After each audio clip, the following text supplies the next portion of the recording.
నిన్న నరేంద్ర మోడీ గారు ఒక పెద్ద అబద్ధం చెప్పడం జరిగింది. ఏంటంటే అంటే అబద్ధం. ఏమిటి అబద్ధం? నేను 2015లో శంకుస్థాపన చేశాను. ఈ గత 10 సంవత్సరాలలో అమరావతి అభివృద్ధి కోసం నా సాయశక్తులా సహాయం చేశానని చెప్పాడు. ఇది పెద్ద జోక్, ఇది పెద్ద అబద్ధం. బొంకరా పొలిగా అంటే టంగుటూరి మిరియాలు తాటికాయంత అన్నాడట ఒక అబద్ధాల కూరు. ఆ విధంగా ఉన్నాయి ప్రధానమంత్రి నరేంద్ర మోడీ గారి అబద్ధాలు. నిజంగా మీరు ఆంధ్రాకు అమరావతికి అనేకం చేసి ఉంటే మళ్ళీ రెండవసారి శంకుస్థాపన చేయాల్సిన అవసరం ఏమొచ్చింది? నిజంగా మీరు అమరావతికి చేసి ఉంటే కనీసం అక్కడ 2015లో మీరు చేసిన శంకుస్థాపన పునాది రాయన్న ఉందా? మొత్తం అమరావతికి ఇంతవరకు మీరు ఇచ్చింది కేవలము 2500 కోట్లు. ఇవ్వాల్సిందేమో కొండంత, ఇచ్చిందేమో గోరంత. నిన్న మీరు శంకుస్థాపన చేసిందే 49,040 కోట్లకు. అంతకుముందు 2014-19 మధ్య 5,000 కోట్ల రూపాయలు ఖర్చు అయింది. కాబట్టి మీరిచ్చింది 2,250 కోట్లు. కానీ ఇప్పుడు శంకుస్థాపన మీరే చేసింది, గతంలో చేసింది అది 54,000 చిల్లర. కాబట్టి ఏ విధంగా మీరు వచ్చేసి అమరావతికి నేను సంపూర్ణ మద్దతు ఇస్తానని చెప్తున్నారు? కాబట్టి ఇది పచ్చి అబద్ధం. రెండవది అంటే అతిశయోక్తులు. ఏం చెప్పాడు ఆయన? అమరావతి అనేది ఇది ఒక రాజధాని కాదు, ఇది ఒక శక్తి. అమరావతి అనేది భారతదేశానికి ఒక ఇంజన్గా, గ్రోత్ ఇంజన్గా పనిచేస్తుందని చెప్పడం జరిగింది. ఇదే మాటలు 2015 అక్టోబర్ 22న విజయదశమి నాడు పార్లమెంటు మట్టి, యమునా నది నీటిని తెచ్చి ఆ రోజు చంద్రబాబు నాయుడు గారు ఒక పక్క, వెంకయ్యనాయుడు గారు ఉపరాష్ట్రపతి ఆయన ఒక పక్క ప్రజా సమక్షంలో ఏం చెప్పాడన్నాడు నరేంద్ర మోడీ గారు? ఢిల్లీని తలదన్నే రాజధానిని ఆంధ్రప్రదేశ్కి ఇస్తానని చెప్పావు. ఢిల్లీని తలదన్నే. ఇప్పుడు పరిస్థితి ఏమి? మళ్ళీ రెండోసారి శంకుస్థాపన చేస్తున్నావు.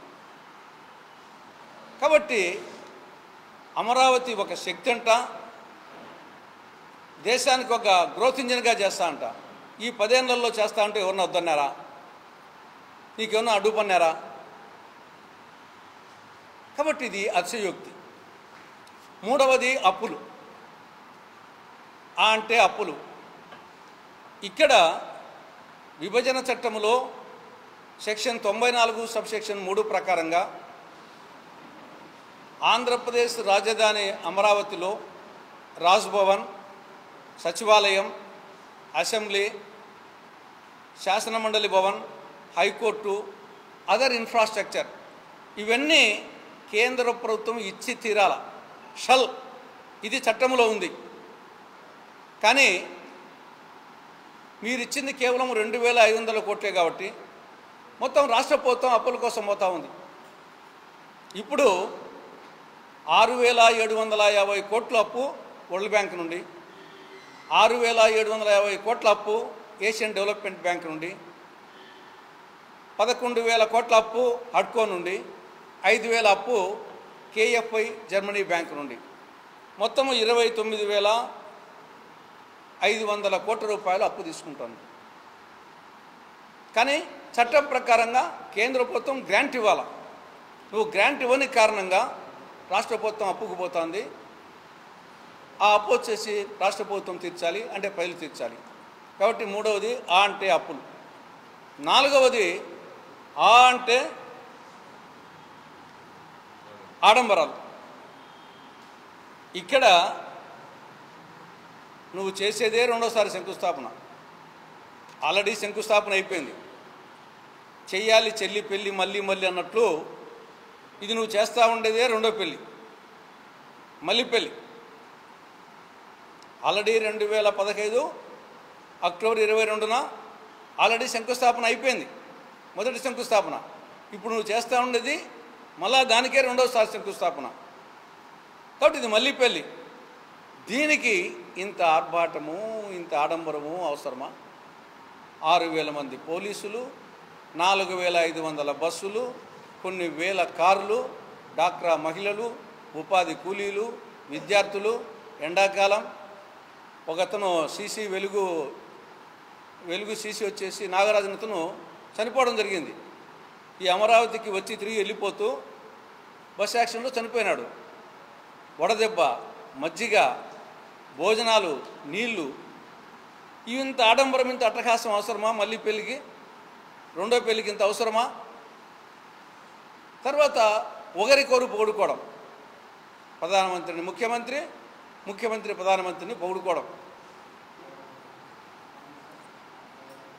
పవన్ కళ్యాణ్ గారి మాటలు అంటే కాంగ్రెస్ వాళ్ళని ఉద్దేశించి పవన్ కళ్యాణ్ గారు చెప్పిన మాటలు ఆయన అవివేకానికి, ఆయన అజ్ఞానానికి నిదర్శనం. 1948 అప్పటికి బీజేపీ పుట్టలే, జనసేన పుట్టలే, పవన్ కళ్యాణే పుట్టలే. అప్పుడే జవహర్లాల్ నెహ్రూ గారి ప్రధానమంత్రిగా కాంగ్రెస్ నేతృత్వంలోని భారత ప్రభుత్వం పాకిస్తాన్తో యుద్ధం చేసి గెలిచింది. రెండవది 1965 అప్పటికి బీజేపీ పుట్టలే, జనసేన పుట్టలే, పవన్ కళ్యాణ్ పుట్టలే. అప్పుడే లాల్ బహదూర్ శాస్త్రి గారు ప్రధానమంత్రిగా కాంగ్రెస్ నేతృత్వంలోని భారత ప్రభుత్వం పాకిస్తాన్తో యుద్ధం చేసి గెలిచింది. మళ్ళా 1971 బీజేపీ పుట్టలే, జనసేన పుట్టలే. పవన్ కళ్యాణ్ 3 నెలల పసిబాలుడు, బెడ్ మీద ఉన్నాడు, 3 నెలల పసిబాలుడు, పాలు తాగుతా. అప్పుడే ఇందిరాగాంధీ గారు ప్రధానమంత్రిగా పాకిస్తాన్తో యుద్ధం చేసి ఆ దేశాన్ని 2 ముక్కలు చేయడమే కాకుండా 90,000 మంది పాకిస్తాన్ సైనికులను బందీలుగా పట్టుకొని మళ్ళా మానవతా దృక్పథంతో వదిలిపెట్టడం జరిగింది. అప్పటికి ఈయన 3 నెలల బాలుడు. తర్వాత ఈ దేశం కోసం 3 కాంగ్రెస్ అగ్రనాయకులు ఆత్మ బలిదానం చేశారు. 1948లో మహాత్మా గాంధీ, 1984లో ఇందిరాగాంధీ, 1991లో రాజీవ్ గాంధీ ఈ దేశం కోసం సమైక్యత, సమగ్రత, సార్వభౌమత్వం కోసం ఆత్మ బలిదానం చేసినటువంటి వాళ్ళు. ఇది కాంగ్రెస్ చరిత్ర.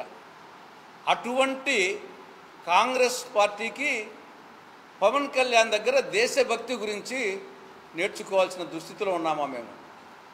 నిజంగా నీకు దేశభక్తి ఉంటే నువ్వు అడగాల్సింది నరేంద్ర మోడీని, ఏమని? అఖిలపక్ష సమావేశం జరిగితే నువ్వు ఎందుకు హాజరు కాలేదు అని అడుగు, నీకు దమ్ముంటే. అఖిలపక్ష సమావేశము ప్రధానమంత్రి హోదాలో ఎందుకు హాజరు కాలేదు, పహల్గామ్ మీద జరిగితే అని దాని గురించి అడుగు. నువ్వు మరుసటి రోజు బీహార్కు పోయి రాజకీయ ప్రసంగం ఎందుకు చేశావని చెప్పేసి మీ అగ్రనాయకుని, ఆరాధ్య నాయకుని మోడీని అడుగు, నీకు దమ్ముంటే. మూడవది 10 రోజులైంది, 11 రోజులైంది. మన 22న ఏప్రిల్ జరిగింది దాడి, ఈరోజు వచ్చేసి 3వ తారీఖున 11 రోజులైంది. నువ్వు ఒక్క ఉగ్రవాదిని ఇంతవరకు పట్టుకోలే.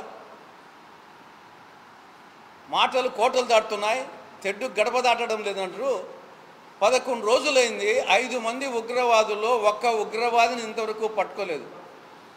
కానీ పెద్ద పెద్ద మాటలు ఏదో మొత్తం అయిపోయినట్టు, పాకిస్తాన్ మీద దాడి చేసినట్టు, గెలిచినట్టు. నువ్వు 5 మంది ఉగ్రవాదులు పట్టుకున్నానికి దిక్కు లేదు నీకు. వచ్చేసి మీ అగ్రనాయకుని అడుగు, ఎందుకు పట్టుకోలేకపోయారో. నీకు దమ్ముంటే 2 పాచిపోయిన లడ్డు ఇచ్చినావు, ప్రత్యేక హోదా ఇవ్వకుండా అని చెప్పి అడిగినావే, ఆ రోజు అన్నావే. ఆ మాటను మళ్ళీ రిపీట్ చేయి నరేంద్ర మోడీ గారి సభలో. సార్, మీరు 2 పాచిపోయిన లడ్డు ఇచ్చారు ఆంధ్రప్రదేశ్కు, ఇదే మంచి పద్ధత అని అడుగు దమ్ముంటే. కాబట్టి ఈయన దగ్గర కాంగ్రెస్ వాళ్ళు దేశభక్తి గురించి, జాతీయ భావం గురించి ఈయన దగ్గర నేర్చుకోవాలి మేము. దాన్ని బట్టి అర్థమవుతుంది. నువ్వు చిన్నపిల్లనివి, నువ్వు అతిగా ఊహించుకోవాకు. నీ పరిస్థితి ఇది. చాక్లెట్ తినే నీ యొక్క భావజాలం కానీ ఇవన్నీ ఆ పరిస్థితి నువ్వు అతిగా ఊహించుకోవని చెప్పినట్టు.